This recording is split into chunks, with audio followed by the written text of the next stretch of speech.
Hello বন্ধুরা, merry Christmas সকলকে। গতকাল আমরা চলে গেছিলাম রবীন্দ্র সদনে। রবীন্দ্র সদনের মোড় থেকে কিন্তু পার্ক স্ট্রিটের যে ক্রিসমাস কার্নিভাল হচ্ছে সেটা শুরু হয়ে গেছে, মানে এইখান থেকেই লাইট সাজানোটা শুরু হয়েছে। পাখনকে নিয়ে আমরা চলে গেছিলাম তার জন্য এই লাইটগুলো ওকে দেখানোর জন্য।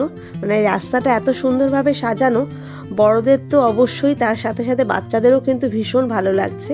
প্রত্যেকটা কর্নার কর্নার লাইট দিয়ে একদম খুব সুন্দর করে সাজানো। দেখো গেটটাও বেশ সুন্দর সাজানো রয়েছে। এই লাইট সাজানোগুলো এত দেখতে ভালো লাগছিল, তার জন্য মনে হলো তোমাদের সাথে একটু শেয়ার করে নিই। দেখো এখানে পাকন কিন্তু এক প্লেট মোমো নিয়ে বসে গেছে, যদিও তার কিছু কোনোভাবেই একটা মোমোরও হাফও শেষ করতে পারেনি। তারপর আমরা আস্তে আস্তে এখানে ফাইন আর্টসের ওখানে একটু একাডেমি অফ ফাইন আর্টস যেটা রয়েছে সেখানে একটু ঘুরে নন্দনের মধ্যে দিয়ে আস্তে আস্তে বাড়ির দিকে চলে গেছিলাম।